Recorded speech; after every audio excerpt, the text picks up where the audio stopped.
Yeah, Gorillaz are ahead of their time. Like, we went and saw a laser Gorillaz at OMSI. Like, I am so fucking insanely jealous. like, they'll do it again. Well, like, I know. It was. I saw Laser Radiohead and it was fucking tits, you know.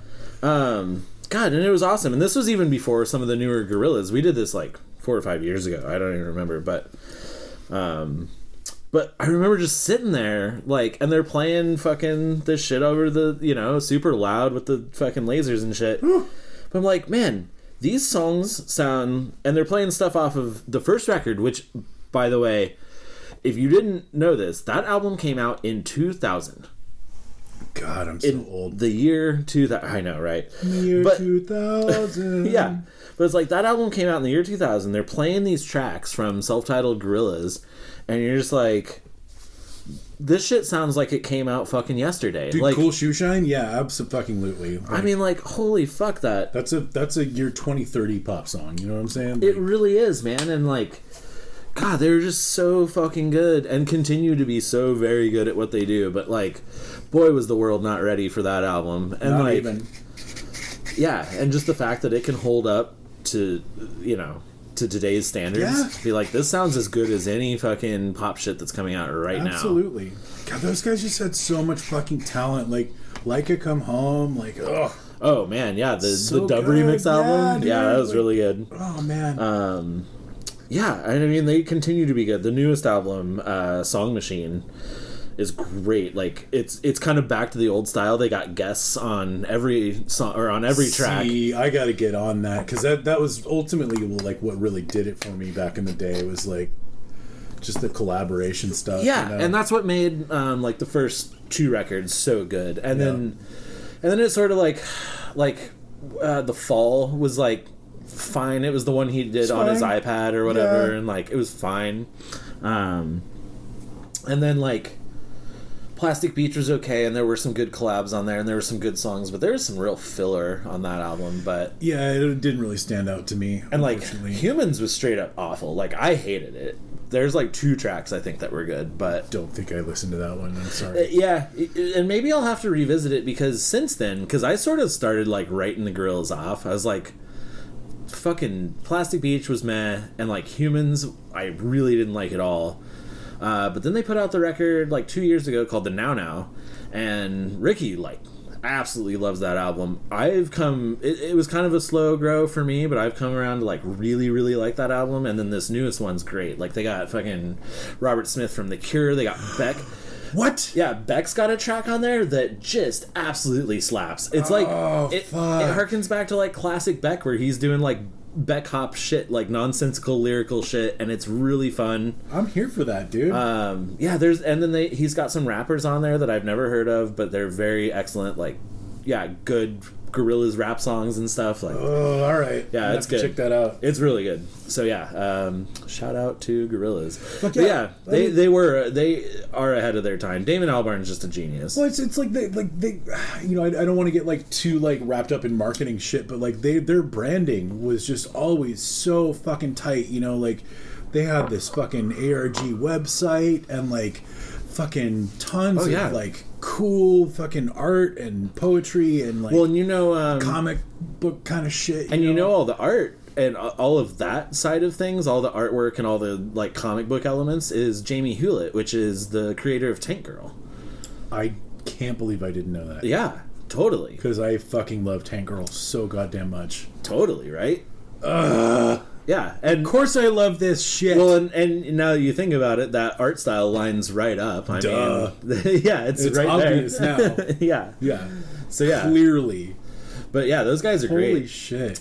There was like a doc that came out, like they put it was a self-made Gorillaz doc about just kind of how like they've played it off very much that the band was real, but also Damon and Jamie were real. So it's like Damon and Jamie are these 2 humans who made Gorillaz, but also the cartoon characters are like real in the world. And so like there's this one scene where there's someone interviewing them about like how like while they were in the studio, like shit got all fucked up, and they were like, someone smeared burgers all over the wall, and like the studio got all wrecked, and Damon and Jamie are like, oh, that wasn't us, that was Murdoch. Like, Murdoch's kind of crazy, right? And they're like, yeah, but like Murdoch's a cartoon, and they're like, wait, no, what? No, and they're like really playing it off, like, because they're just being like really meta with it, and then it like quick like smash cuts to a scene of just Damon and Jamie smearing burgers on a wall, and like cuts back, and they're like, no, like, we know it was you guys, and they're like, no, what? No. That's so cute. Holy yeah, shit. so they've always just like played it like really kind of close to the chest, and I don't know. Yeah, gorillas, they're the shit. I'm just saying, like, if like the world wasn't as connected back then as it is now, like if that kind of shit was happening now, like I feel like it would just be this like immersive fucking media campaign that I don't know. Yeah, and there are some other people doing some really sort of multimedia like presences that are really weird. Like, have you ever heard of Poppy? I've heard of Poppy. I don't know what it is. And I'll do a real. I shouldn't even be talking about this. I'll do a real injustice like what she's doing, but she's doing some very meta stuff. Go look it up. Everyone out there, go look it up. Yeah, people are doing some pretty interesting things, and you kind of have to at this point, right? Like, oh yeah, seriously. How do you break new ground in like the art and music world? You know? Yeah, it's like I feel like the whole postmodern thing's been done to death. So like, right. You just kind of have to like just invent things whole cloth now, right? And incorporate like whatever's going on right now, right? Exactly. Which I don't know. It's kind of weird. It feels like the internet's been a little stagnant for a minute. I mean, we're still like ramping, and like technology's still exploding. Oh yeah, I mean, like Moore's law is slowing down though. Like we're not putting double the transistors on a chip every year at this point. Sure, totally. And Moore's law is like applying to other things now. Like the internet as it exists is sort of just what it has been for a minute now, and like new apps are being created, but nothing too innovative is happening. It's kind of just like folding in on itself over and over again. For sure. Well, and I guess like not to get too fucking deep on the Moore's law shit, but apparently like a year after he said the doubling transistors thing, he was like, actually, I think a more accurate thing to say would be that the price of building a fab that makes chips, sure, for lack of a better term, semiconductors, the price of building a fab will double. Fuck, I forget if it's every decade or every 5 years or what, but like, sure. And apparently that one's been on point, and like it's even been hard to prove because nobody fucking builds new fabs anymore because it's so goddamn expensive to build a factory that builds fucking. Also, like, China chips. doesn't release information about what it costs them to do things. You know, like maybe their contracted business partners know these things, but like they don't admit to like sure, no, what absolutely. their real cost is. But at the end of the day, like there's just a certain cost that it would cost to build a fucking fab, and like that just has been increasing at an exponential rate that is similar to what Moore said it would be.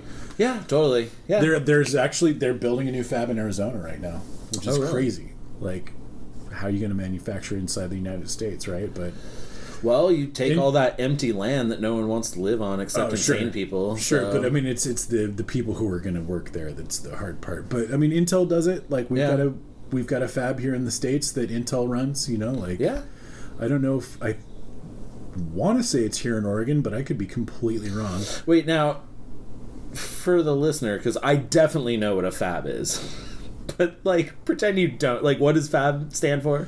Fabrication. Like it's where they build the. So I don't know if they necessarily grow the silicon crystals in a fab, but I'm gonna go ahead and say that they do. All right. And then they cut those silicon crystals into wafers, and then they etch them into integrated circuits. Okay, right. And all of that shit happens in China, right? Taiwan, and China, sure. The United States. But like, can't be much here, right? Great Britain. ARM is in Great Britain. No shit. Okay. There's other ones too that just aren't as big name, but Sure. but 100% like the bulk of semiconductor production is happening in China, whether it's Taiwan or China proper. Yeah. It's almost all happening. Yeah, for sure. Sweet. So you want to start a silicon crystal growing company? Dude, this is where the money's at. Like, Yeah. For the Like, how hard foreseeable is future, it's really hard. Yeah, probably very hard. Well, and like TSMC, the Taiwan semiconductor company, like they're starting a 2 nanometer process right now. They've got the 3 nanometer process pretty much finished. The 5 nanometer process is in pre-production, and they've been making 7 nanometer chips. Wow. For a while. Like the stuff that's in cell phones and that's on graphics cards right now, I want to say is 7 nanometer stuff that's coming out of TSMC. And then for reference, the other fabs such as Intel, and granted, like there's some difference in density here that needs to be accounted for, but Intel is currently working on a 14 nanometer process. Okay. They've been trying to get to 10 nanometer for a few years now. Granted, their 10 nanometer process is comparable to TSMC's 7 nanometer process as far as silicon density is concerned. But TSMC has been doing 7 nanometer for a while now. Like, they're done with it. And Intel can't even get to 10. So, like, hell yeah. we're struggling. Cool. And all the listeners at home followed all of they that. They stopped about a minute and a half ago. They stopped at about 3 nanometers ago. 100%. I believe as soon as I started talking about TSMC, everyone was like, we're done here. Hell yeah. Fuck this podcast. All right. These guys have gone off the rails. We didn't show up for technology podcast. I know, right?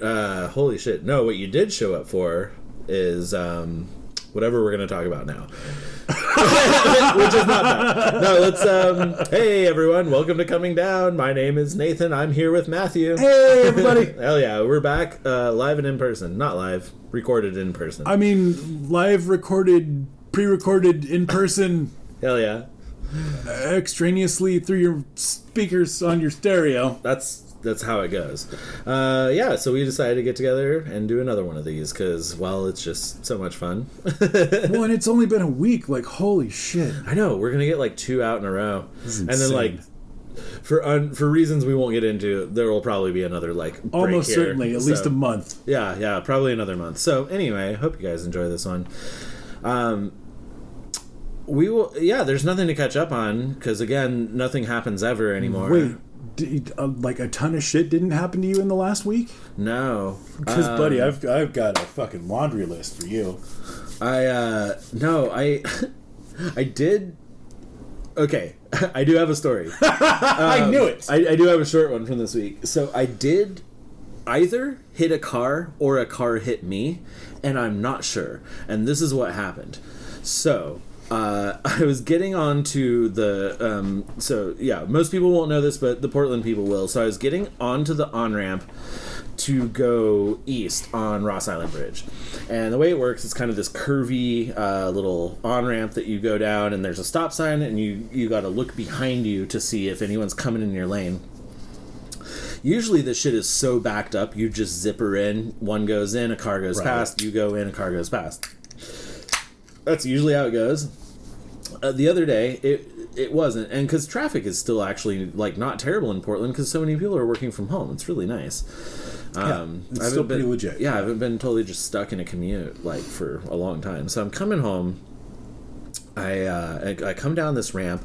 I am behind this car, this little like gold Accord, and then there's cars backed up behind me. Anyway, so I'm looking, because what you got to do is you got to pull up, you got to like look behind you so that you can look for your opportunity, but you know, you also look ahead for the people who are like jumping in on their opportunity. I'm looking, and the lane's totally clear as far as the eye can see. I look forward, this car starts pulling forward as if they're going to go and ramp onto the Ross Island Bridge.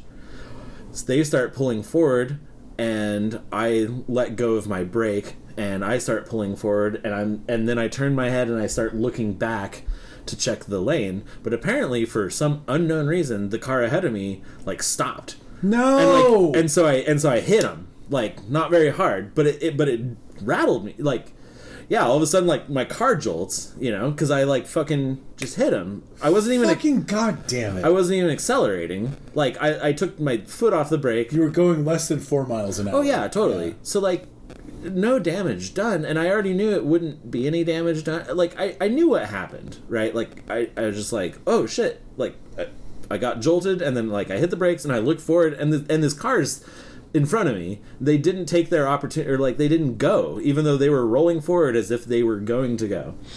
Which is, like, kind of the most dangerous thing that you could do in that particular position. Yeah, well, it was a really weird thing, because, like, again, the lane was completely open, so they had their opportunity. Why they didn't go, I don't know, but it's definitely a dangerous, like, on-ramp, because you do have to be, like, looking both directions. It's super gnarly. Anyway. It's not as weird as trying to get onto the Ross Island Bridge going east, which is... You mean you have to have a Rosetta Stone to figure out how to get through that neighborhood? Dude, but, right? Yeah, right, totally. That's a completely esoteric fucking Portland reference. We're going east from the other side. That's what I'm saying. So I was going east from... No, you were going west, right? No, I was going east, but there's two lanes, and there's two merge lanes. So I was going east from the other side. Right. They're both... I'm talking about coming from Beaverton. Right, totally. Nope, actually I'm talking about coming from... Anyway, fuck. It's just so... It doesn't matter. So fucking convoluted. It doesn't matter, but there are two merge lanes on Ross Island. They both suck to try and get onto. One you have to, like, go through a maze, and the other one's just this kind of, like, blind corner that you just, like, have to hop in on. Exactly. Anywho, yeah, and so, like, all of a sudden, fucking, like, I feel like the impact, like, my car fucking jolts, I get sort of rattled, and then all of a sudden I'm like, what the fuck just happened? And as I'm, like, piecing together, like, what just happened, like, oh, this car didn't go. I just fucking, like... tapped the back of this bumper of this car, and as I'm even starting to process the, like, oh, god damn it, dude, like, I just hit a car, I'm processing this, they just take off. What? They fucking blaze out of there into the fucking lane, and they're gone. And then I take a second and I look back, my lane's still clear, I hop in the lane, I'm thinking, like, okay, maybe they want to, like, just get out of it, because there's nowhere to pull over there. Oh, so, like, good lord, if they tried to get out there, fuck. Right, we would have just backed up the whole thing if we just got out there and there's nowhere to pull over. So I was like, maybe they just want to take off, and, like, I'm going to follow them, and then they're going to pull over, and I'll pull over, we'll look at our shit, everything's going to be fine. No, they fucking took off, man. And then they're like...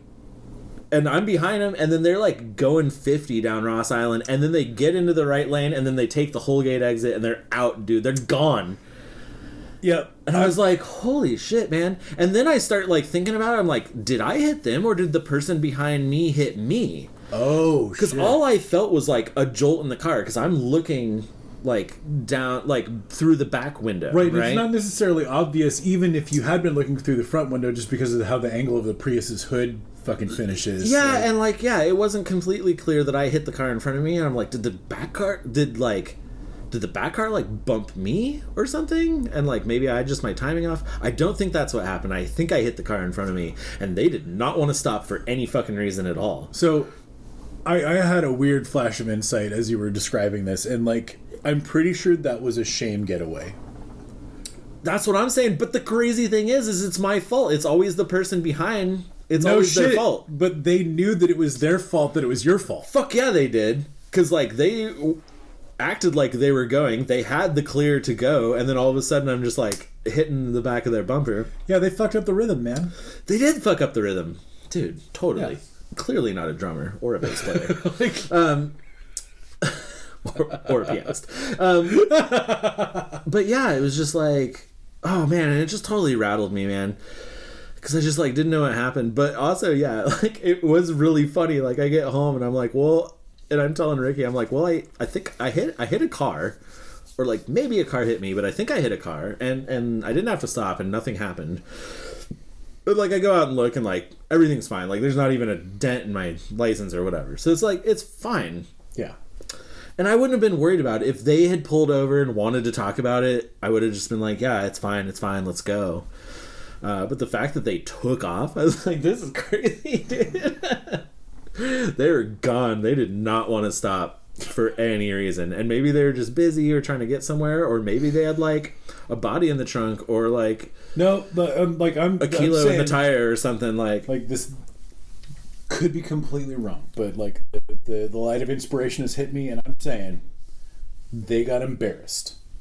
As soon as you hit them, they were like, "Oh shit, I fucked up. Let's get the fuck out of here." Yeah, good. They should be embarrassed because, like, what the fuck, dude? You said you were going by your emotion forward, and then you didn't. Yeah. So anyway, to our listeners, never head east on Ross Island Bridge, dude. Oh god, if you can avoid it, seriously. Anyway, so that was like the most exciting thing that's happened to me. Hey. We got at least 5 good minutes out of that. You know? Yeah, dude. My God, right? So, yeah. So, anyway, nothing new's happened. We're still in this pandemic, you know? Oh, yeah, like, I went to the weed store. Dude. Gotta do it. It's what I did in the last week. Yeah, we're gonna cook some dank food and watch Super Bowl. Yeah, I went to the grocery store, too, because, like, holy shit, are we gonna... Dude, it's gonna be end of days bolognese. It's ooh baby, I like that. So fucking dank, dude. Like I'm just gonna straight up hide some pork chops and some bolognese, and you're not even gonna know where they are. Oh, I mean, I'll just get surprise chops. Yes, hell yeah, you can get chopped by surprise. Dude, I love it. I actually am looking forward to the Super Bowl because it's kind of like, I don't know. I don't watch football. I don't pay attention at all. Nope. But Super Bowl is kind of like an American holiday, and you know, America doesn't have much culture to call its own, and certainly not much that's super likable. So, like, just a football game, I don't know.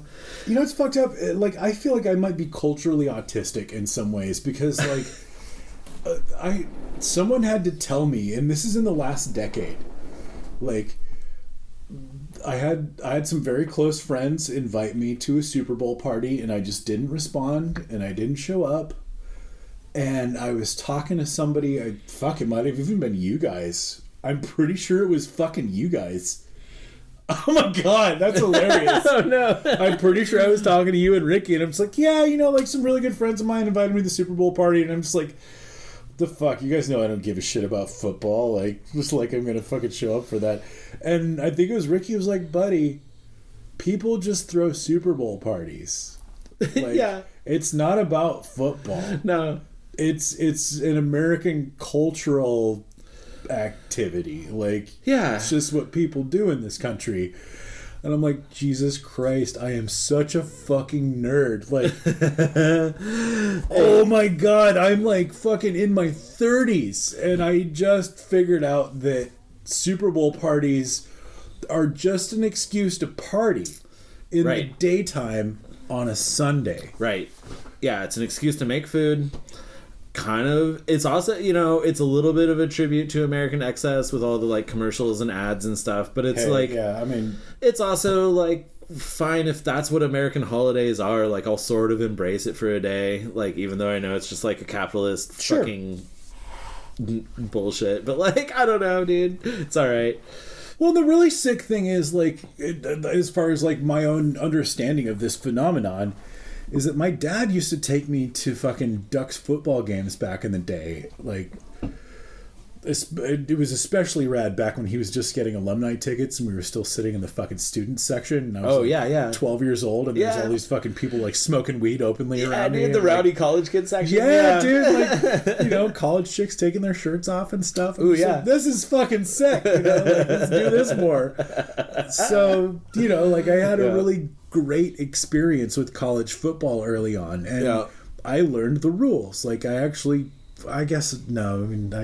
know the rules for basketball and baseball too, so not a big deal that I know the rules for football. So we were talking about this the other night. Football is the only game I know all the rules for, like, more or less, or at least like 90 some odd % of them.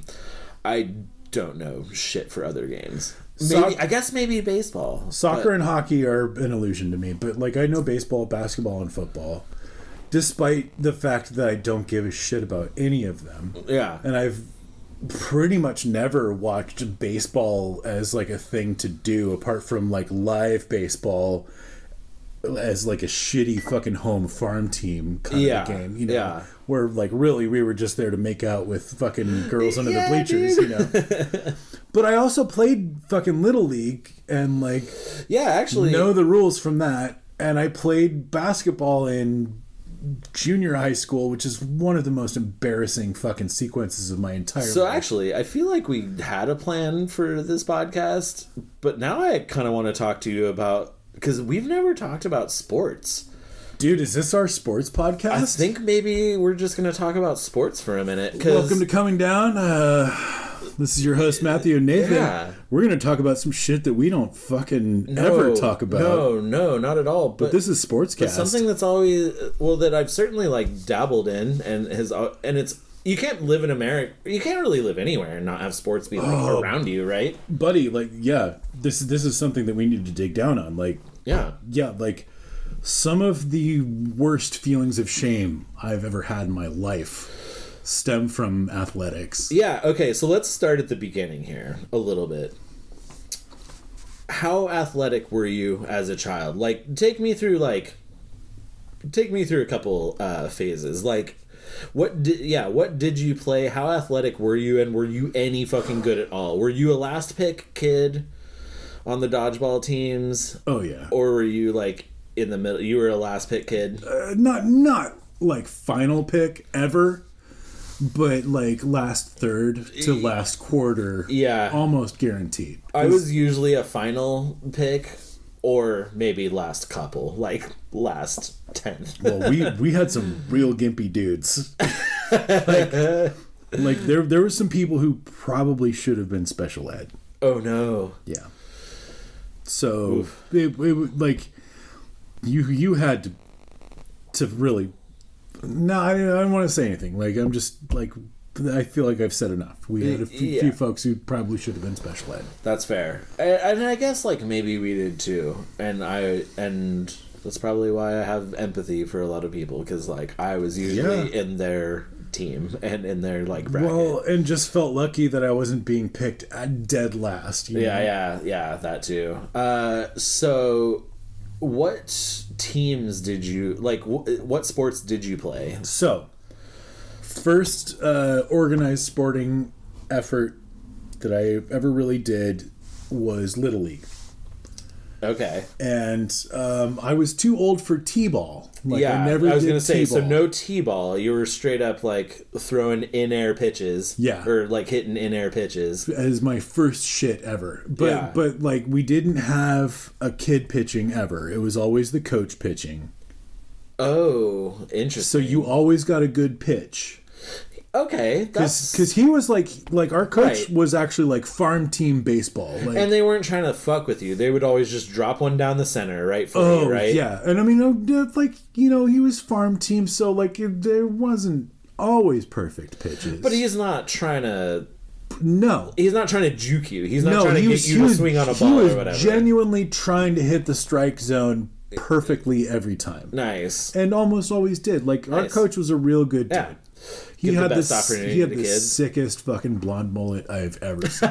Dude! A blonde mullet just pitching for little kids. Dude, like, this guy was an Adonis. Like, seriously, we had women watching our games. Oh, just coming out for the fucking pitcher? Yeah, like 20-something women just hanging out watching our coach.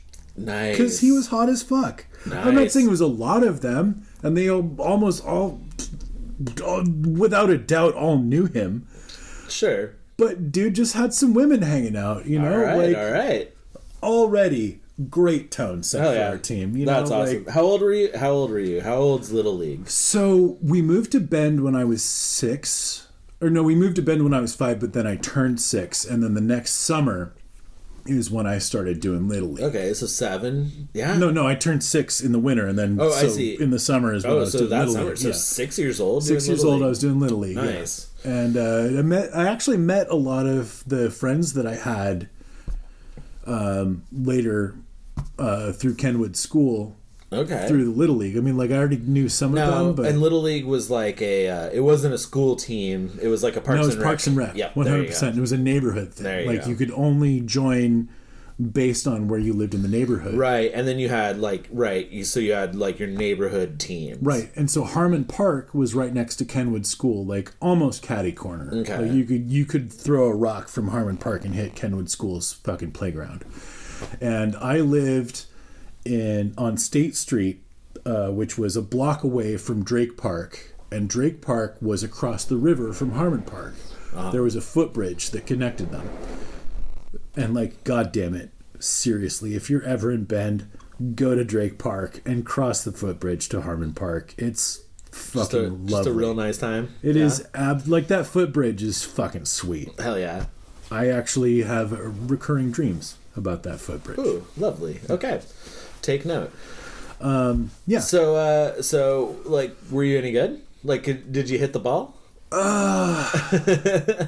I could hit the ball. I wasn't. And I've been known to hit the ball once. So we definitely had some dudes on the team who like were just bunters. Like they just bunted. Oh sure. Because that's how bad they were at batting. Sure, yeah. I was not a bunter. Okay, you could actually swing and hit. Not all the time. Like a lot of the time, it was kind of like a single. Yeah. So I was hitting a lot of singles. Oh, look. But I could connect. Fine. Like, connecting with the ball was a big deal. Yeah, dude. So I was a single hitter, But I played right field because I was terrible. Yep. Hell yeah. But I wasn't as bad as left field. Left field was Philip, and Philip would just kick off his shoes and just kind of hang out. Just sit back there. And then the ball would come toward him, and they'd be like, "Philip, fucking go!" And then he wouldn't have his shoes on, and it was just a mess. It was like, Jesus Christ. Even if he did have his shoes on, dude wasn't wearing socks, and his shoes weren't tied. So, left field was just a mess. Oh, no. And almost invariably, our opponents figured this out, and, the ones who could actually bat would just knock him out to left field. Yeah. Oh, man. Not like I was much better in right field, but, So, did you stick with it, or were you just like, this was the worst experience ever? I did it for like 2 or 3 years. And I don't remember if it was that, like, there was a point where you kind of had to graduate to, like, a thing that wasn't Little League, or if it was just that I was so bad that I just couldn't take it anymore. Yeah.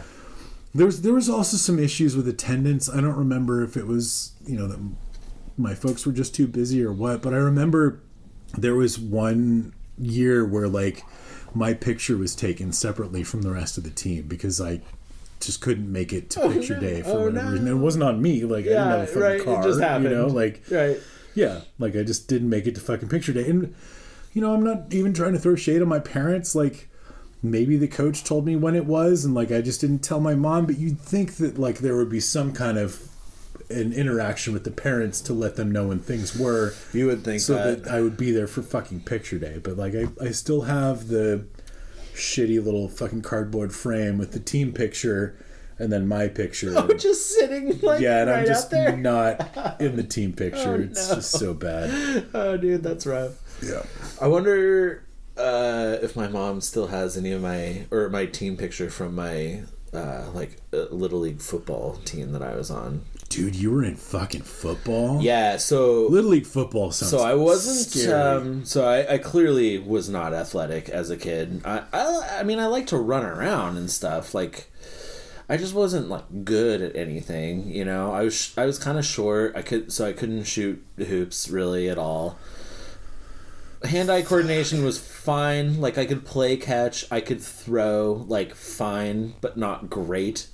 Pretty like average. I feel like baseball is the sport for all the fucking sort of portly dudes who like can't really do the other sports, like yeah, but like you still have to run. I was also like really like I was a little ball shy, like because I did play some baseball like with some friends and stuff. Ball will fuck you up, yeah. Well, it will, and I had like been tagged like by a ball before, or I think even just like playing catch with Pa and shit, like ooh, because like I mean it's kind of scary when something's fucking speeding at you, dude, and you sort of just put your hands up, and then like if you don't even do that correctly, then you just get like hit in the fucking like forearm or even like still the head sometimes, and you're just like, no, fuck this.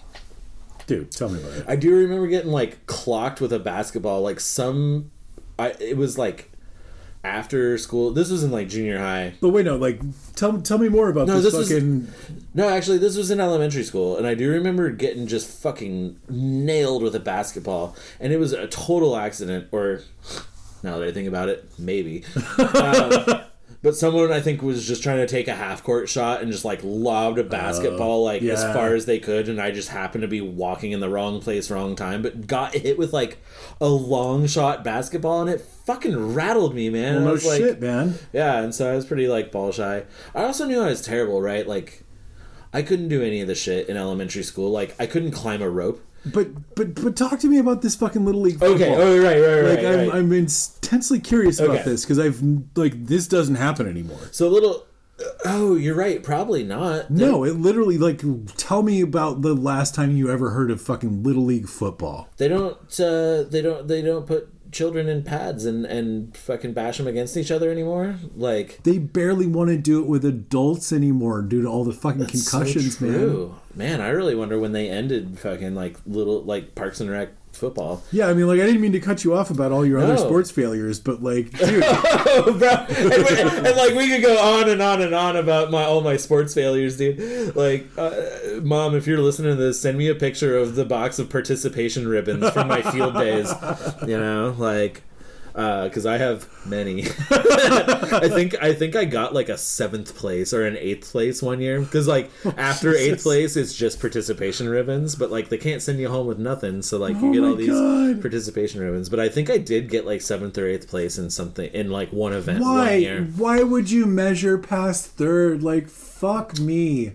Yo, because you got a class of fucking 20 kids, so like, give everyone else a fucking participation award. 4th place home with participation award? Yes! Because it's embarrassing. I got 4th fucking place. Who cares? Oh, yeah. If you're not first, you're last, motherfucker. No, dude, like, come on. No, and if I remember correctly, too, whatever one that I did get, it's like either 7th or 8th place, the award. It's because it was all different colors for the ribbons. And I want to say that one was either like pink or like lavender or whatever. So it was just like, no way. So it was just like, sick, I got my lavender colored like 8th place award. It's like, I'd almost rather my participation one, which is like yellow. Nice work, sissy. Here's your purple ribbon. Dude, right?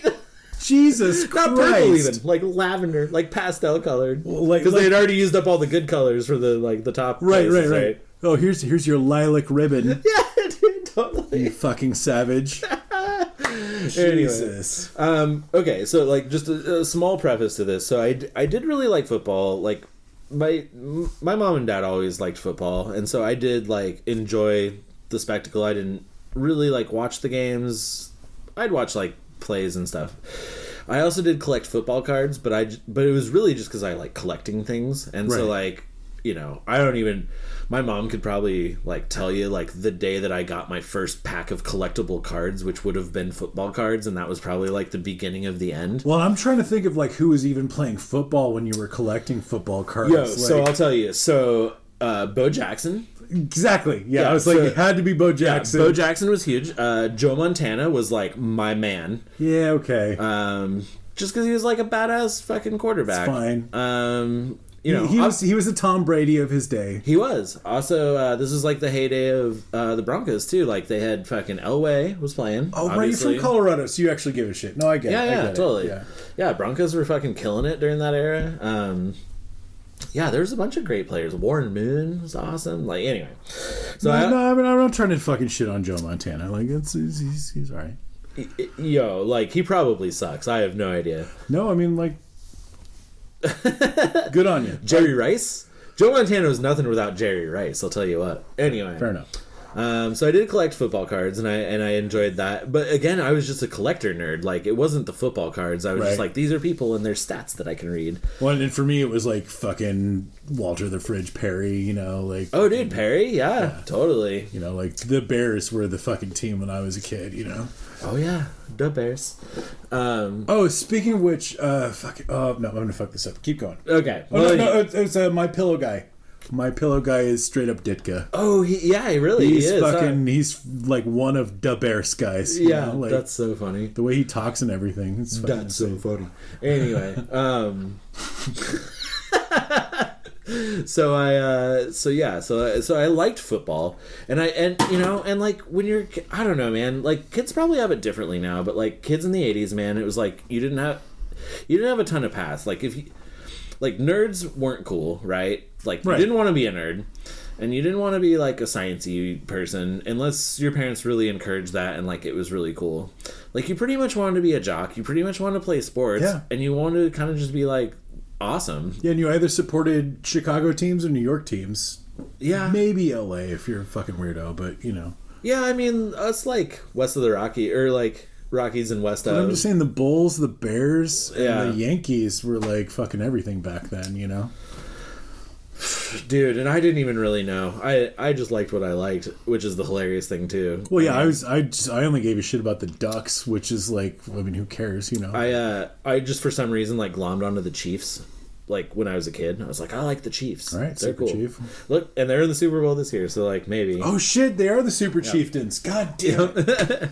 But anyway, so so at one point I like told my parents, I was like, and I already knew I was like bad at everything, but I was like, I want to play football, and they were like, all right, kid.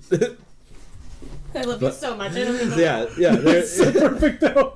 It's the best time laugh I've ever heard. Yeah, so they're like, all right, kid, you can play football. There's Parks and Rec football. Like, we can just sign you up for this. And like, this is insane to me. And like, you can just go do this. There's Parks and Rec football. You can go smash your tiny brains out on any other child that you want. Dude, straight up, man. And I guess I would have been, I don't know, man, like 8 or 9, 8 maybe. Like, and this is how like much I didn't really understand the game, because also like I'm no good, right? Like I go out for the tryouts, I go out for the first like day or whatever. You know, and they drill everyone to find out like what you're good at. They throw a ton of balls at me, and they bounce off my helmet, and I can't catch a single one. They have me throwing stuff. They have me kicking balls. I actually almost got a kicker position because I was halfway decent at kicking a ball. I still wasn't. I always thought I would be a good kicker. I still wasn't as good as like the 3 other kids that were ahead of me. So like they put them in as kicker, and so when you're not really fucking good at anything in a sports team where everyone like gets a position, right? They just put you as a lineman. They're just like, whatever. Like you can't be a center, and you can't be like front and right of center, but you could just be like the 2 down block lineman, and you're either blocking or you're trying to tackle the quarterback. Wait, block? Yes. And so like, but I didn't even understand that. Like I was still so green to like understanding the rules that I didn't even understand that. And like also I didn't play hardly any games ever, right? Because like a bunch of kids sign up for this. They did put me in pads, and then I did go do like practice in pads and get knocked around a bunch, and we'd like tackle dummies and fucking ram ourselves into pads. Shit, you guys stuff. had dummies? Yeah, and That's we had like dope. pads. We had the slider pads. So the sleds, too. all I want to do is fucking tackle a sled, dude. Yeah, we had those. And I was so bad at it that I would usually fall down because the 2 other kids on the sled who were hitting would like hit it so hard that I couldn't even run fast enough to keep up with them. Sorry. Yeah, no, totally, right? Yeah, it was fucking embarrassing. It was terrible life, dude. Oh, I have similar stories from basketball. I assure So you. again, I think I probably only got put into like 3 total plays that season or whatever. They put me in on a couple plays on our last game when it didn't matter, like our record didn't matter or whatever. And I do remember just not knowing what the fuck I was doing at all, because again, I wasn't playing any of the key positions. It's like, if I'm not handling the ball, what am I? I'm just like one of these front people, and I'm just supposed to like smash against the other front people who are like running towards me. So wait, were you offensive line or defensive line? Offensive line. Oh yeah, that's fucked. Yeah, and then I remember like coming off the field after a play, and I thought you meant defensive line. I'm like, what do you mean? You just block. No, offensive and I would have line. been better at defensive line, but I remember coming like off the field off a play, and my mom was like, "Do you understand like what you're trying to do in this game?" And this is like the last game of the season too, and I'm just like, "Not really." And she's like, "Well, you need to tackle the quarterback. Like, find your way to the quarterback and like tackle the quarterback." Then you were defensive line. I'm sorry, you're right. Defensive line. Yeah. Shows what I know now. I'm like, wait, hold on. If you're trying to sack a quarterback. Yeah. Okay, so I was defensive line. Yeah, but it's like, dude, yeah, it was such bullshit. I was so bad at it. And they gave stickers out. They were like, so we all had our own like gear too. We had our shoulder pads and our helmets and our jerseys and stuff. And they gave little skull and crossbones stickers out that you could put on your helmet for every like sack and good tackle you got. Little League though, dude. Oh yeah, man, that's bullshit. I'm sorry. Americans are crazy, man. They fucking love to go crazy about sports, even if it's their children. Man, that makes me so much happier about the fucking baseball Little League that I was in, because it was such like just fucking happy-go-lucky, who cares, like these are just kids playing in a park kind of shit. Like that's what it should have been, and that's probably what it was to some people, but like yeah, but I'm just like, since you're in Colorado, I'm just imagining Randy Marsh with his fucking shirt off and fucking Bat Dad and like you like, wanna go? I'm right here. Right, dude. And I wonder if some of that stuff went on. Like, I definitely don't know. I don't remember everything of it. I do remember it was awful, and I do remember like really liking it though, because it's like, I'm doing it, I'm playing football, but also very, very aware of the fact that I was like the worst kid on the team and nobody wanted me there. This is like in my head, I'm like, God, you were the kid who's like, I'm doing it, and like just weren't. Just not at all. No, totally. And like I said, I remember like coming off of one play and my mom was like, I don't know how you've done like a whole season, but I don't think you understand even like what you're supposed to be doing right now. That's so bad. She's just like, I'm just watching you out there and you're just sort of like running at people and like like it doesn't seem like you know what you're trying to do. God, you're on offensive line and you're just like running at people. I was like, because I've watched football on TV and it was like, plays are over in 30 seconds, so all I got to do is like smush myself against the dude in front of me, and like that's my job, right? Like, you should have been defensive line. you had the brain for it. Yeah. You just wanted to smash yourself into a guy. Well, that was all I knew how to do, because again, I knew the other positions. Like I knew I wasn't a ball handler, so I was like, all right, whatever. Motherfucker, like that's all offensive line does is like get past them and handle a ball. Anyway. Like. So that was my Pee-wee football. I did not do another sport for a very long time. But in 8th grade, my friends all wanted to go out for football, and we all played fucking, no pad football like down in the park, because that was kind of just like, we weren't quite into drugs yet, and like that's all we did. And here's the thing, like I played Nintendo.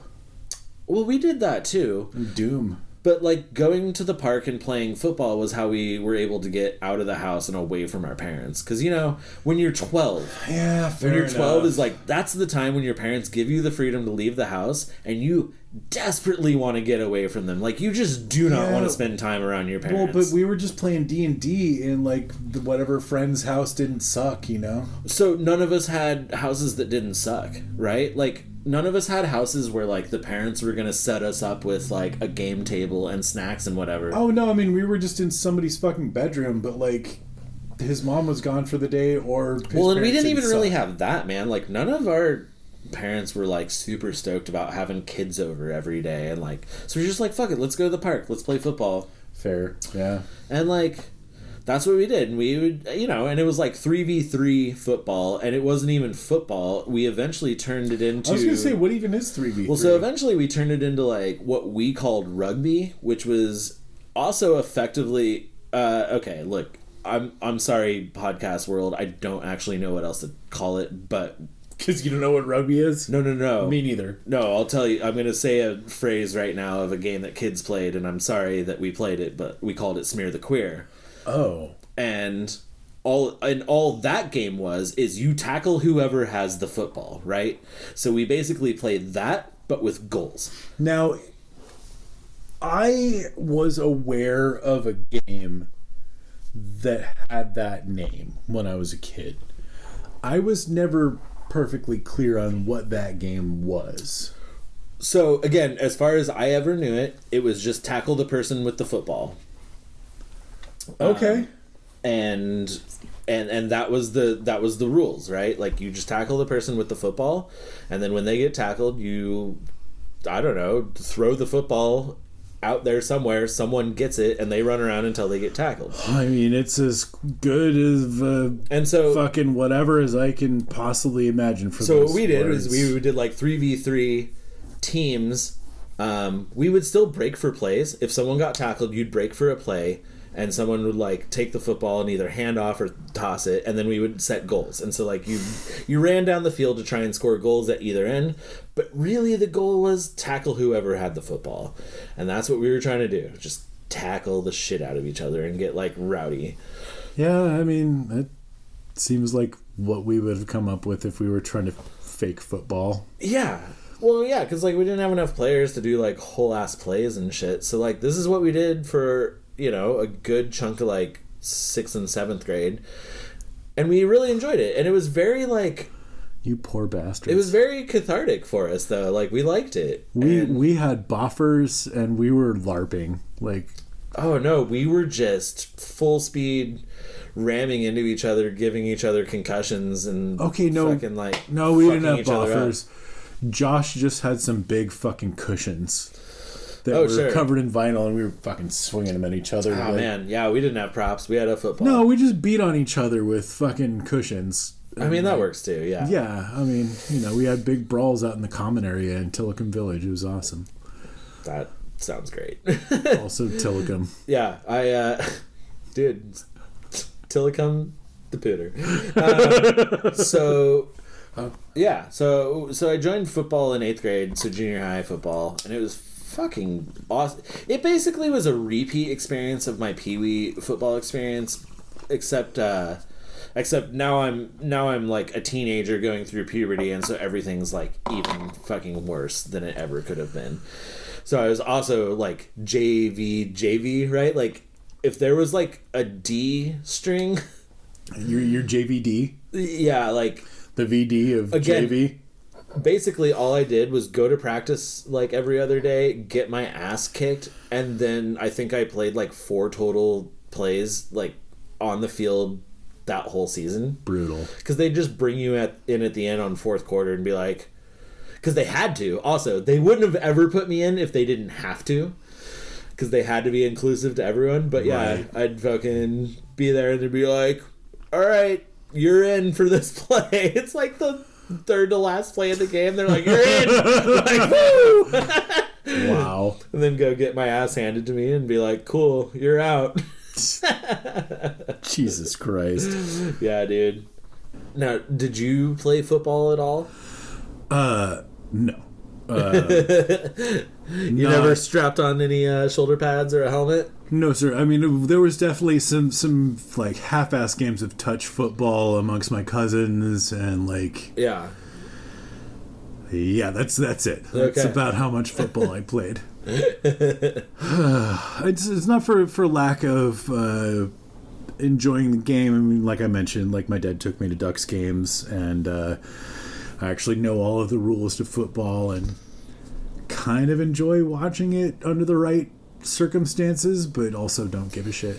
Yeah, totally, right. So what other like teams did you ever get on? Any teams? Did you even do junior high or dude? So middle school or whatever? I don't know what the fuck possessed me. I mean, like I'm sure it was a push from my parents, but you know, somewhere in middle school, I think it was 7th grade.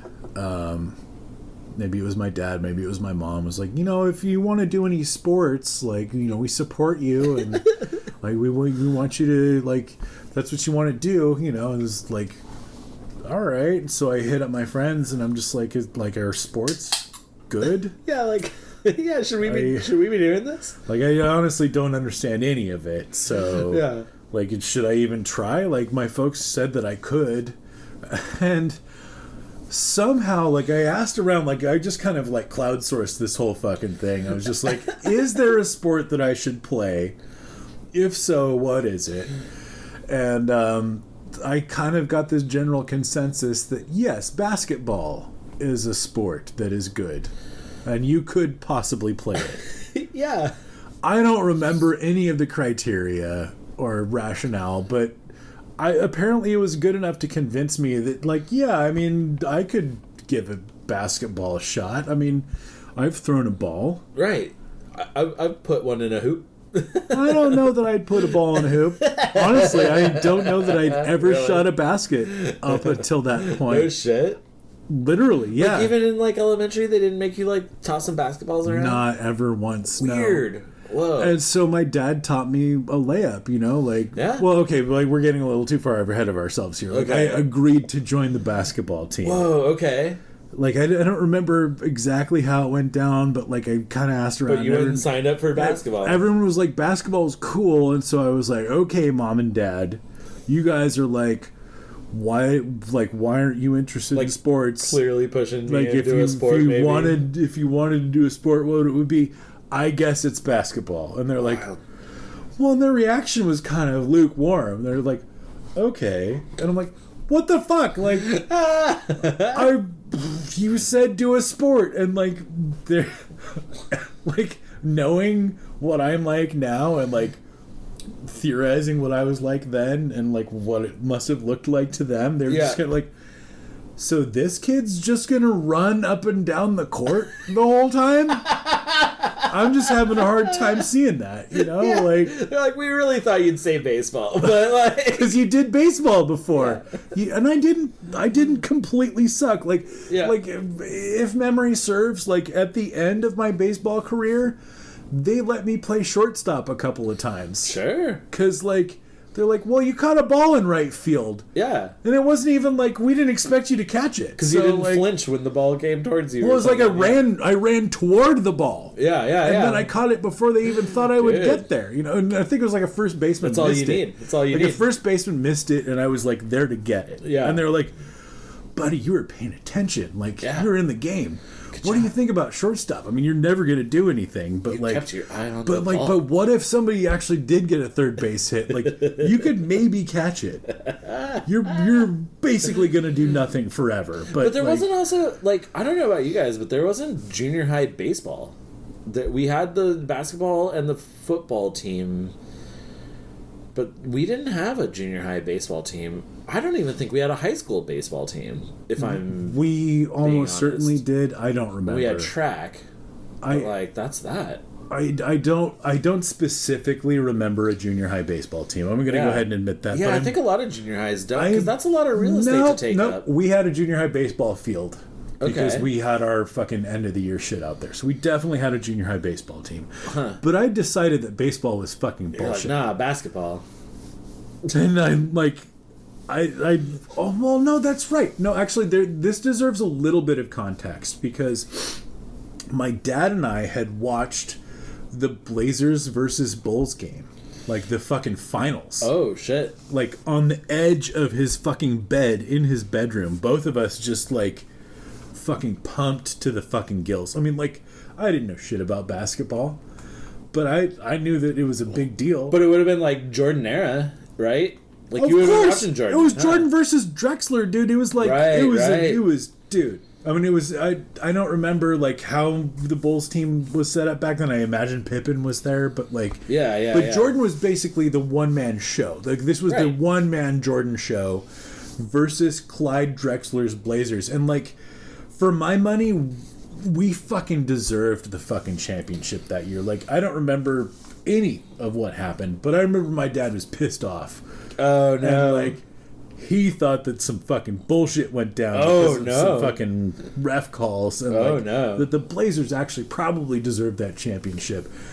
Who the fuck knows? But like, I'm sticking to whatever the fuck my dad said on that one because I was feeling it. I was like, the Blazers fucking deserve this. They got robbed. Fuck Jordan, you know, like fuck.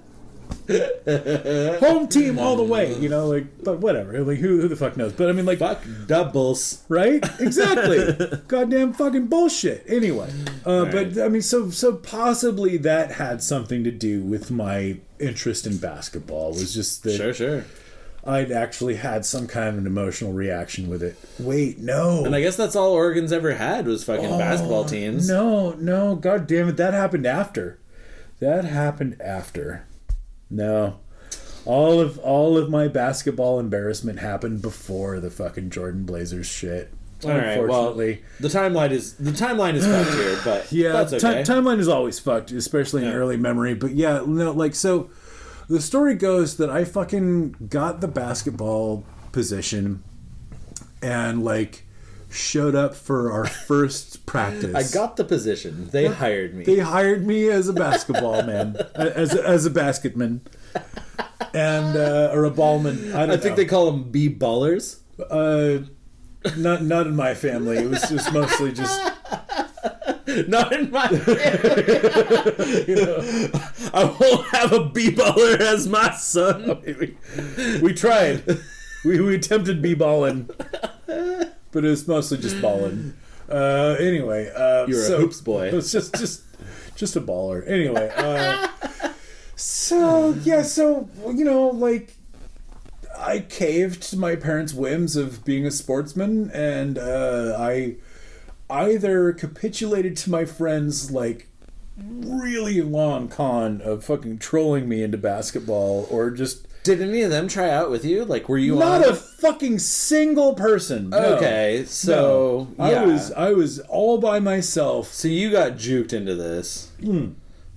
100%. And I'm pretty sure my friends like kind of took a poll amongst themselves of like, what is the funniest thing that we could like get this guy to do? And like, clearly it was basketball. Yeah. And they're not wrong. Yeah. I mean, I didn't have any pads to like hide how awkward my body looked. You know, like, yeah. I'm just out there in this one size fits all terrible jersey. And apparently you didn't like know shit all about it. So well, okay, so now we're getting to that. Like, yeah. So I convinced my parents that I wanted to play basketball, and they're like, well, I mean, apparently we can't stop you, so...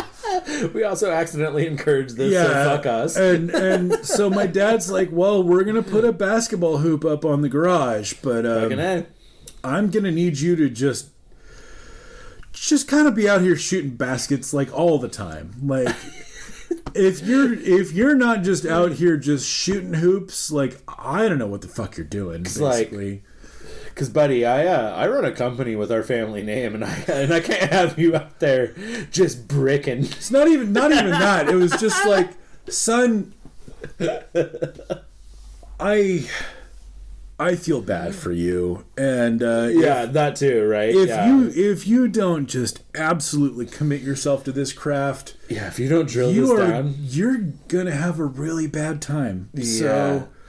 So here's the deal. I'm guessing you still had a really bad time, but there isn't a timeline where I had a worse time.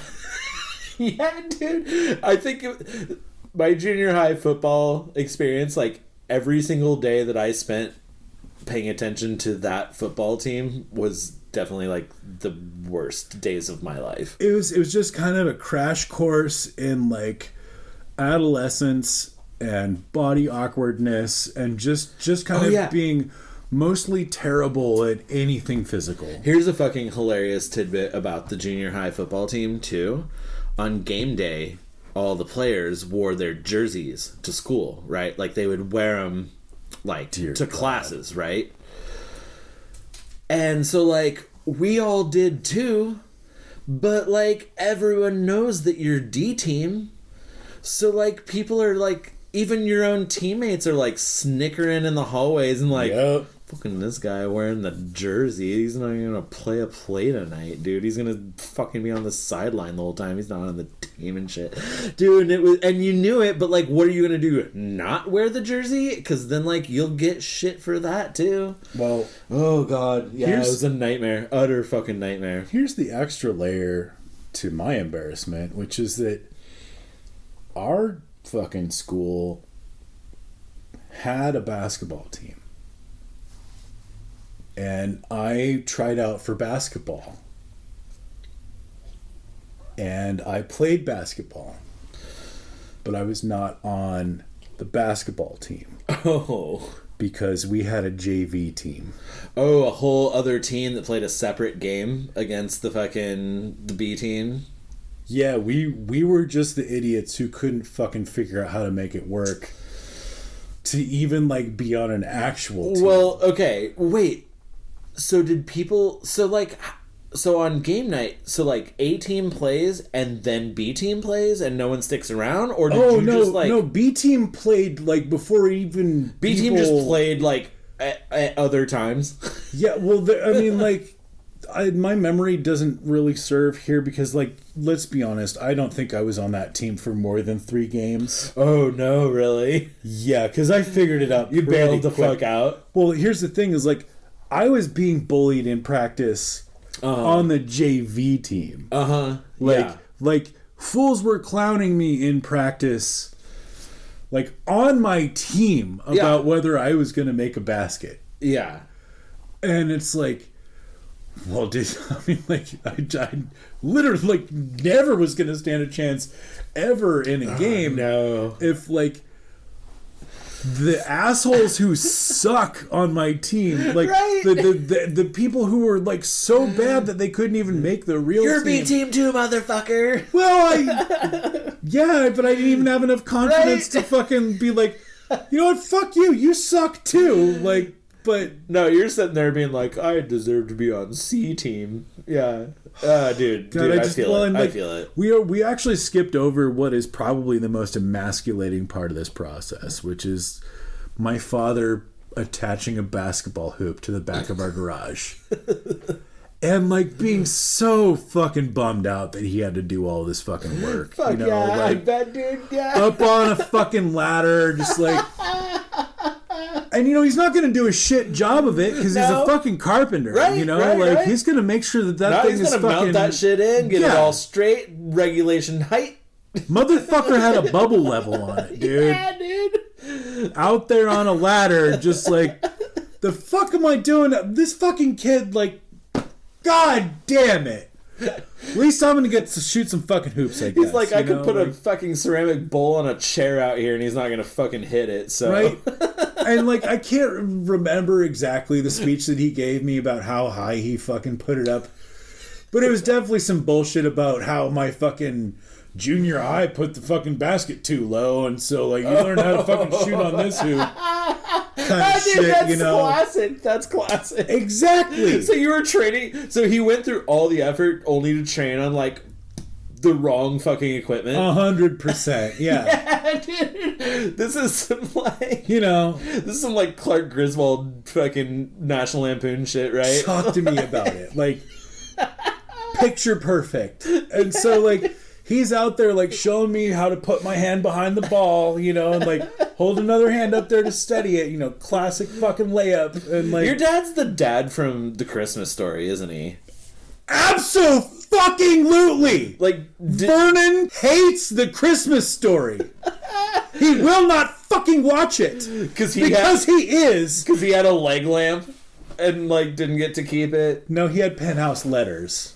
But close enough. Yeah, totally. Dude, the leg lamp is literally the fucking PG Christmas Story version of, like, porn. Penthouse collection for, like, that father. 100%. Holy shit, dude. Yeah, man. Dude. The whole picture's coming together finally. Yeah. Well, it's 80 episodes in, like, I'm getting a real clear image of your dad right now. Well, and ultimately, like, the reason that he hates The Christmas Story is that it's set in his childhood. And the father is just straight up his dad, dude, with more money. And he's just pissed because, like, he was the fucking white trash version of that guy who's already supposed to be kind of white trash, right? Yeah. But he was the trailer park version. Sorry, Dad. I love you. But you know that this shit's true. Jesus fucking Christ. Dude, this is great. Oh, my God. Man. I mean, my dad's never going to listen to this, but my mom will, and she might play it for him. So it's all right. It's all right. FYI, Dad, I love you, but you know it's true. Yo, right. Oh, man. So, wait. So just finish up your... So you played, like, 3 games. Oh, yeah. So, yeah, like, Dad set up the basketball hoop out in the alley, and, like... He fucking weathered his way through a few fucking shoot and hoop sessions with me till he was just like, I can't fucking watch this fucking travesty anymore. Like, just keep doing what I showed you.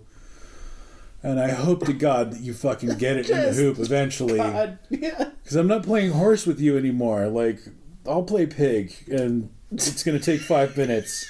I'll be back in the house. It's going to be great. Dude, right? Pig. You got to play pig because it's like I can't be out here all night. Exactly.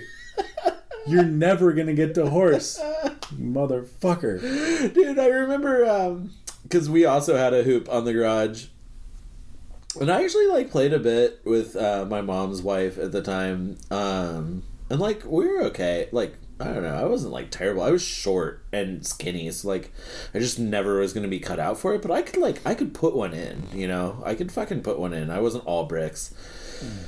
But I remember like wanting to play like longer games because I could put them in. I'd be like, let's play like skateboard. And they're like, oh no, like 9-letter words and shit. They're like, no.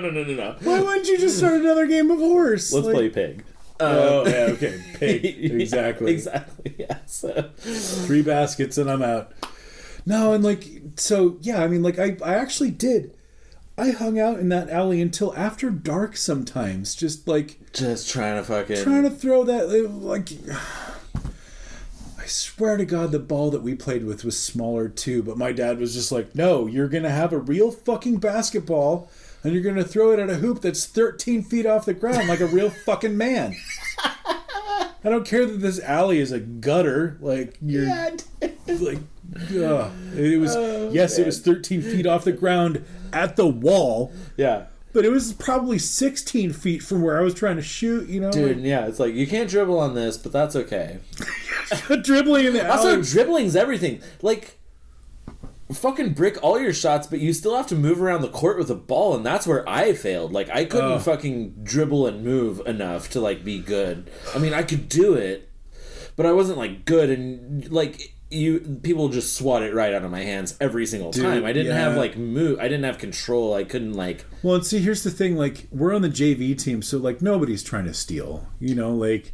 Oh sure. Everyone can barely dribble. You know. Oh god. So like you know you kind of like dribble and like try to like maybe do a half. But you still probably have like those couple hot shot, like you said, like the kids who were still bullying you on the team. They were like a couple hot shots who were like fine. Like.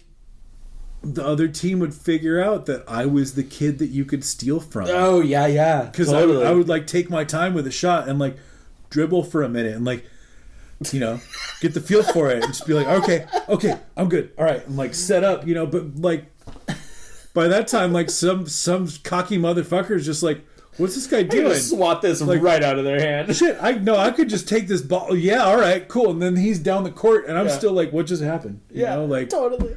And so, not only am I the kid who can never fucking sink a fucking bucket, but like, I'm also the guy that like they just fucking steal the ball from. So like, right. Then no one's fucking passing to me, and like in practice, everyone's fucking talking shit, and so yeah. I was done. Did you join any more sports teams after that? Yes. No shit, really? Well, but it was so, and this is actually kind of like a good story. Okay. Nice. Let's wrap up with a good story. Like this actually was.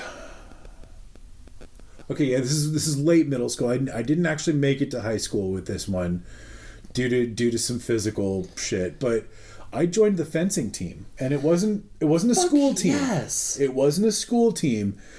I could be remembering this wrong, but I believe we had an Olympic fencer who lived in Bend who was like, man, fuck these fucking schools and their fucking shit budgets, because like, god damn it, like we had nothing. They went from property taxes funding the schools to the lottery, and like there was nothing after that. And so so he was like, yo, I got these fucking skills, but I'm old and I can't fucking fence anymore. I desperately want to pass this on to the youth. Started up his own Parks and Rec fucking league and shit. Exactly. Yeah. I want to say it started as Parks and Rec, but like that's how broke Bend was, that like they couldn't even keep that up.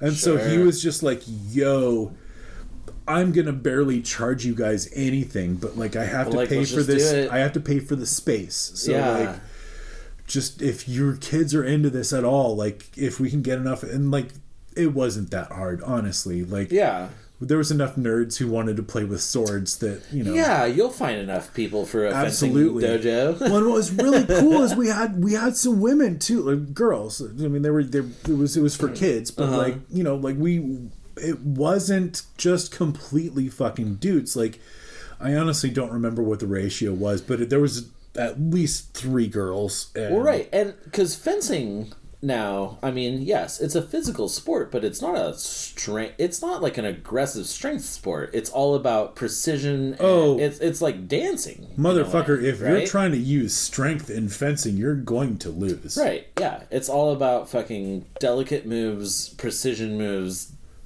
and yes. flourish and dancing and like. It is absolutely about timing and precision. Yeah. And ultimately, I mean, like, no one gets this, but it's absolutely almost all footwork. Right. It is. No. Well, I mean, like, you watch them because you keep one arm behind the back, right? Yeah. Well, okay, mostly, yeah. Or like but, that's like a the usual arm that's stance not you holding see. the sword is a target, so you try to keep it behind. Right. your So back. you keep it away from you, and then you're just fucking swatting at other people. Like, yeah. No, but cool. it's almost all about position. You know? So you got into fencing? Yes, I did. Rules. And it taught me more about the human body and movement and all of the things that sports actually wants to teach you than any of the competitive things that I tried to do. Well, I guess fencing is actually very highly competitive, but it is. But I get what you mean with like. So as far as the like, it taught me more about my body than the team sports did. Right, know? Team sports often are. Well, and team sports are rough, right? Because like you're competing against another team, which already sucks. Like competing against anyone already sucks. But then when you're on a team, you're still kind of like in competition with your own teammates because everyone wants to like be a star or like be the best like amongst their own group. Well, especially if you've got a shitty coach, you know. That too, right? Like, so there's a lot of like there's a lot of you problems. Know, if there. if you've got a good coach, I'm pretty sure the team just wants to be a team. But, ideally, right? You know, there's always going to be individuals, you know, but like I mean, this even translates to bands, which is something I get to, which is like you know, just fucking motherfucker. Everyone has an ego, right, man? Like you join this band, you're in this band, and like, you know, everyone just wants to like show off and be like the coolest member of the band, dude. And you're just like, come on, aren't we trying to just write good songs here? Right. Like, you know. Well, and ultimately, like this has not been all of my band experiences. I'm just saying, like, you see this a lot too. Well, absolutely, but I mean, like, I feel like ultimately in the bands that we all love the most, like. Yeah, I mean, like, there are those bands where it's just this guy who's, like, got a band. You know, like Jimi Hendrix or whatever. But, like, ultimately, the ones that stand the test of time and, like, are the most prolific as far as bands are concerned are the ones who are a unit, you know? Right, totally. And they're always the most interesting when they, like, can share creative control, but it doesn't become, like, a power struggle. Absolutely. You know? Right, yeah. And, like, we could go off on this. Well, and actually, like... That's why I didn't. It's because we're still talking about sports. Oh, man, you're going to get me riled up on, like, band dynamics? No. Let's wrap this up But here, I'm just saying, like, just as far as fucking fencing is concerned, like, I cannot say enough good things about fencing. Like, ultimately I had to stop because I got shin splints so bad that like I just couldn't do the footwork anymore because it was just sending tremors up my legs that were just insanely painful. And they were caused from fencing? Well, ultimately they were caused by my growth plates. Like I was just it was a hormonal growth thing, like puberty and like that kind of percussive shock. Like ultimately was giving just really fucking intense shin splints, and like, you know, my bones were growing so fast there's just not a whole lot that could be done about it. I was using icy hot and like son of a bitch ibuprofen and like whatever I could find, but I mean, like, dude, it was too intense, so damn. I had to quit. But how long did you do it for though? Like 2.5 years, I want to say. Heck yeah. You still know some of it? Oh yeah, I mean, like I don't know if you remember during Kung Fu, but like when we were learning some of the like initial footsteps, I was like, this is literally fencing, and like I put my arm behind my back and like just started fucking scooting around, and was like, yeah, like that's literally it, you know? I mean, it's but I mean, it just, of course it translates to martial arts because you're trying to present the narrowest target possible. Oh, while still keeping your balance. I would even argue it's like a Western martial art, right? Oh, 100%. You know, it like got kind of pigeonholed into this weird linear thing because you never deviate from this line. Right, and it's also like point based, right? Like when you have a match or whatever, it's point based on how many like touches and whatnot, right? Yeah. So it's kind of esoteric, but that's like a very Western competitive thing, right? Of just like, we have to have points, we have to have rigid rules around everything, you know? I mean, it's like the jousting of sword fighting, you know? Like, you're just kind of in a line and you just kind of like keep your guard up, you know? And like... Oh, I love it, man. We should... so can we get some of these like sick lightsabers and and you could teach me some moves. Well, I don't know if you remember from the fucking Rainbow Gathering pod, but like when I first came to Folsom and was staying with Jessica, her brother was doing a lot of LARPing and they would do these boffer fights. Oh yeah. And me knowing fencing and also kind of knowing some shit about like katana fighting, like got out there and was like, what are you guys even doing? Right, they're just flailing around. Yeah, because they literally were just like swinging them like bats, you know, right. and just trying to hit each other. And like, you know, they have this whole point system and stuff, but I'm just I was like, I could actually teach you a move or two. I'm like, no, like if I just swing this here and I hit you in the neck, you're just dead, man. Like, there's no fucking like you get to swing again, and they're just like, oh shit, you're right. And I'm like, yeah, and like if you lower your stance. And you turn so that your shoulders are perpendicular to me, like, right, you know, and I'm just like, check this out. And so, like, their buddy Stan, who in the Rainbow Gathering episode is the guy who, like, did a bunch of mushrooms and fought a forest fire and then just fucking ran off and went to Guatemala. Right. He was also part of this LARPing group somehow. And, like, he had done some martial arts shit and had shown them some fucking, like, sword fighting stuff, like I love like that. the katana shit, and he was just like, oh, you motherfuckers gotta let me fight him. And I was like, get in here, dude. And like, we had a real match. Yeah, it was sick. Like, we were both breathing hard and like having this fucking insane eye contact, and like, you know, I'm just like fucking coming at each other. Like, oh, it was so good. It was like, it's like the only honest sword fight I've ever fucking had, you know. And like, oh, that rules. Oh, it was so good. And these guys are just fucking cheering. They're just like, oh my god, this is insane. And I'm like, guys, get on our fucking level, you know? That like, rules. It's so good. Ah, man. Okay, well, that is a very good way to wrap this up, because that's a very enjoyable story about sports.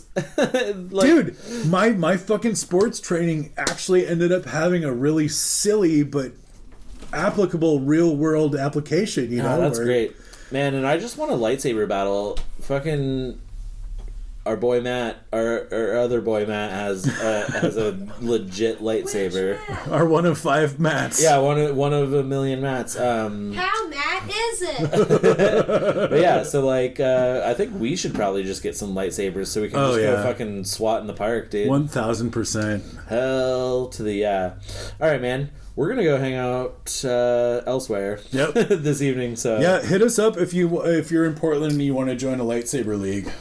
Yo, seriously, I'm all for that. Yeah, man. I mean, obviously we can't do it until after the fucking vaccine, but like, dude, we're starting to make post-vaccine plans. So. Hey, but like, order your lightsaber now. It takes them a minute to do Same. it. So yeah, especially with the shipping the way that it is right now. Oh, I know. Oh my god. Now I'm gonna start looking up lightsabers. All right. Well, anyway, dude, this world. Hell yeah. We're just gonna do an actual sign off here. Like thanks for listening. Yeah, we love you guys. Yeah, we'll see you guys in a month or two, or I don't know, whenever.